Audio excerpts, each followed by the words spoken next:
तो फिल्म के opening scene में हम जेसिका को देखते हैं जो कि मेन सिटी से दूर एक फार्म हाउस में अपने दो छोटे बच्चों के साथ रहती थी जिनका नाम लेनी और मेसन था।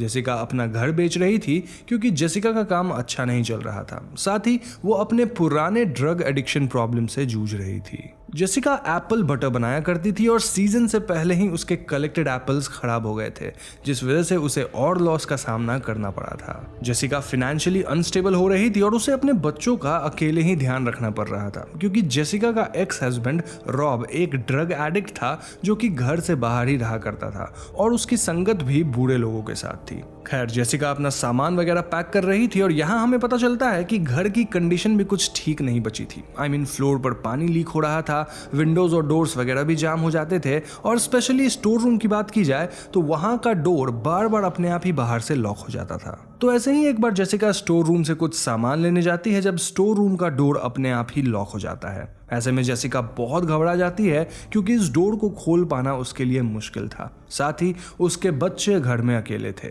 जेसिका अपना दिमाग शांत करके डोर को खोलने के तरीके के बारे में सोचने लगती है कि तभी उसकी नजर डोर के एक स्क्रू पर जाती है एंड शी रियलाइजेस कि अगर वो इस स्क्रू को खोल दे तो मे बी वो डोर को इजीली ओपन कर पाए। जेसिका लेनी को आवाज लगाती है और उसे स्क्रू ड्राइवर लाने को कहती है। अब प्रॉब्लम यह थी कि लेनी इतनी छोटी थी कि उसे स्क्रू ड्राइवर का मीनिंग तक पता नहीं था, लेकिन जेसिका किसी तरह लेनी को समझाती है कि स्क्रू ड्राइवर कैसा दिखता है और उसके बाद लेनी स्क्रू ड्राइवर खोज के डोर के नीचे से जेसिका को पास करती है। जेसिका स्क्रू ड्राइवर से वो स्क्रू खोलने का ट्राई करती है लेकिन वो स्क्रू बहुत छोटा था तो जेसिका उसे खोल नहीं पाती। जेसिका अपना फोन निकालकर 911 पे कॉल करने ही वाली थी कि तभी उसे घर में किसी के एंटर होने की आवाज आती है। जेसिका लेनी से पूछती है कि बाहर कौन आया है, जिस पर लेनी से रॉब, जी हाँ, जेसिका का एक्स हस्बैंड। रॉब जेसिका को स्टोर रूम से बाहर निकालता है बट जेसिका यहाँ देखती है कि रॉब अपने एक दोस्त सैमी को भी अपने साथ लेकर आया था जो कि उसकी ही तरह एक ड्रग एडिक्ट था। अब ऑब्वियसली जेसिका इन दोनों को यहाँ देखकर गुस्सा होने लगती है और रॉब कहता है कि वो और उसका दोस्त कुछ दिन यहाँ रहेंगे क्योंकि वो लोग फाइनेंशियली ब्रोक हो चुके हैं।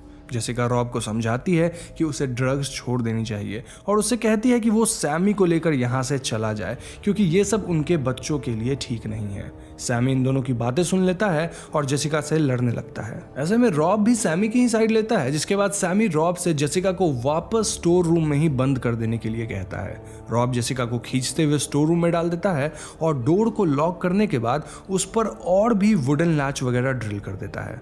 जेसिका अंदर से रॉब को बस एक ही बात बोले जा रही थी कि वो बच्चों से दूर रहे क्योंकि सैमी एक मोलेस्टर था, द वर्स्ट काइंड वाला जो कि बच्चों तक को बुरी नजर से देखता है और जेसिका को अपने बच्चों के लिए डर लग रहा था। थोड़ी देर बाद बाहर से कोई आवाज नहीं आती जिससे जेसिका को लगता है कि रॉब और सैमी बच्चों को लेकर यहाँ से चले गए हैं, बट तभी उसे लेनी की आवाज सुनाई देती है। जेसिका लेनी से कहती है कि वो घर के डोर्स एंड विंडोज को लॉक कर ले क्योंकि सपोजेडली रॉब और सैमी यहाँ से जा चुके थे। इसके बाद जेसिका को अपने फोन का ध्यान आता है जो कि बाहर ही छूट गया था। जेसिका लेनी को किसी तरह वो फोन ढूंढने के लिए कहती है लेकिन लेनी वो फोन नहीं ढूंढ पाती।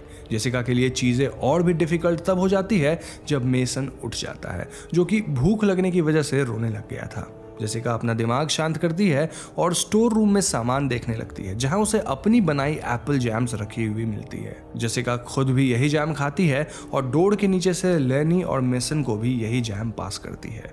जेसिका को यहाँ बंद हुए रात हो जाती है और रात में लेनी डोर के पास आकर बैठ जाती है और वो जेसिका को बताती है कि उसे बाहर बहुत डर लग रहा है। जेसिका लेनी को समझाती है कि उसे अपने और मेसन का ध्यान रखना होगा जब तक कि वो बाहर नहीं आ जाती। अब नेक्स्ट मॉर्निंग भी जेसिका, लेनी और मेसन वही जैम खाकर अपना पेट भरते हैं, जिसके बाद जेसिका डोर ओपन करने के तरीका के बारे में सोचने लगती है। जेसिका रियलाइज करती है कि डोर को ओपन करना उसके लिए ऑलमोस्ट इम्पॉसिबल होगा। इसकी जगह अगर वो वुडन फ्लोर को तोड़कर नीचे से बाहर आ जाए तो शायद वो बाहर निकल सकती है।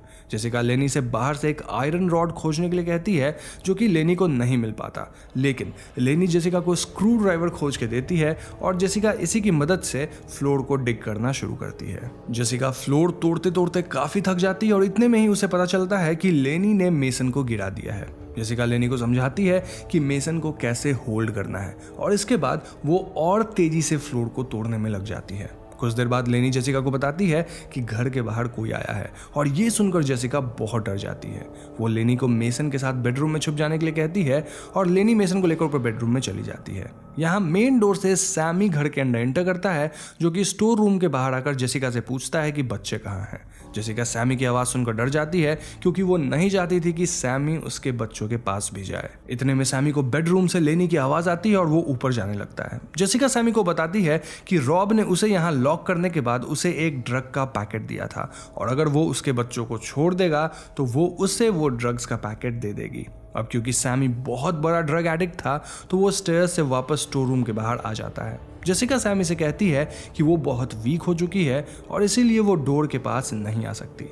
ऐसे में सैमी को अपना हाथ अंदर उसके पास तक लाना होगा ताकि वो पैकेट उसे दे सके। सैमी डोर के नीचे से अपना हाथ अंदर पहुंचाता है और जेसिका स्क्रू ड्राइवर लेकर सैमी के हाथ को वहीं फ्लोर पर नेल कर देती है, जिससे सैमी भी अब डोर के बाहर ही फंस जाता है। सैमी दर्द से चीखने लगता है और जेसिका से कहता है कि रात को बहुत बड़ा स्नो स्टॉर्म आने वाला है, अगर वो यहाँ बाहर ऐसे ही अटका रहा तो उसकी डेथ हो जाएगी। लेकिन जेसिका उसकी कोई बात नहीं सुनती। अब रात होते होते ठंड वाकई में बढ़ने लगती है और सैमी जेसिका से रिक्वेस्ट करता है कि जेसिका उसका हाथ फ्री कर दे, जिसके बाद वो किसी को हार्म किए बिना यहाँ से चला जाएगा। तभी पावर कट हो जाती है और इसी डर से लेनी बेडरूम से नीचे स्टोर रूम के पास आने लगती है। जेसिका लेनी को यहाँ आने से मना करती है बट वो फिर भी यहाँ आ जाती है। ऐसे में सैमी लेनी को पकड़ लेता है और जेसिका को धमकाने लगता है कि अगर उसने उसे फ्री नहीं किया तो वो लेनी के साथ जो करेगा उसका अंजाम अच्छा नहीं होगा।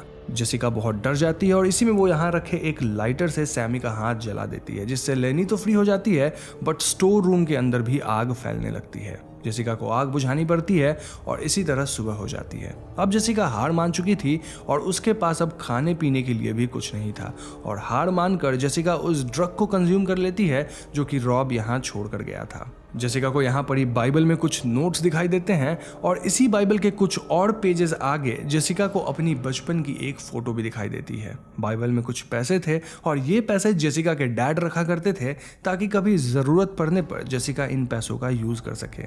जेसिका इन पैसों को देखकर गुस्सा हो जाती है क्योंकि इनका इस सिचुएशन में कोई वैल्यू नहीं था और ये सोचते हुए वो इस बाइबल को सामने की वॉल पर फेंकती है कि तभी उसे कुछ वाटर ड्रॉप्स ऊपर सीलिंग से गिरते हुए दिखाई देती है। जेसिका को याद आता है कि ये स्टोर रूम ऊपर के बाथरूम के फ्लोर के जस्ट नीचे है और चूंकि ऊपर के बाथरूम के फ्लोर में लीकेज है तो वहां की वुड वीक होगी जिसे तोड़ा जा सकता है। इस काम के लिए उसे कुछ चाहिए था और इसलिए वो सैमी को चेक करने जाती है जो कि बेहोश पड़ा था। जेसिका सैमी के हाथ से वो स्क्रू ड्राइवर निकालती है और उसी से सीलिंग को तोड़ने लगती है। वो ऊपर के बाथरूम में पहुंच जाती है जहां से वो बेडरूम की तरफ जाती है एंड देन वो लेनी और मेसन को अपने साथ उठाकर बाहर जाने लगती है। मेन डोर की कीज सैमी के पास ही थी और जेसिका बेहोश पड़े सैमी की पॉकेट से कीज निकालकर बाहर जाती है जहां बहुत तेज बारिश हो रही थी। जेसिका रियलाइजेस कि बच्चों को वो बारिश में बाहर नहीं ले जा सकती, लेकिन बाहर पार्क्ड कार से वो कुछ खाने का सामान कलेक्ट कर सकती है। वो दौड़ते हुए कार के पास जाती है और विंडो ब्रेक करके अंदर से खाने का सामान निकालती है, लेकिन रास्ते में ही वो सारा सामान भी गिर जाता है। जेसिका अंदर बच्चों को एक रूम में बिठाकर बाहर से खाना लाने जाती है बट तभी हम देखते हैं कि सैमी मरा नहीं था और वो घर का मेन डोर अंदर से बंद कर देता है। जेसिका किसी तरह मेन डोर को तोड़कर अंदर आती है जहां वो देखती है कि सैमी ने मेसन को अपने हाथ में ले रखा था और सैमी के दूसरे हाथ में एक चाकू था।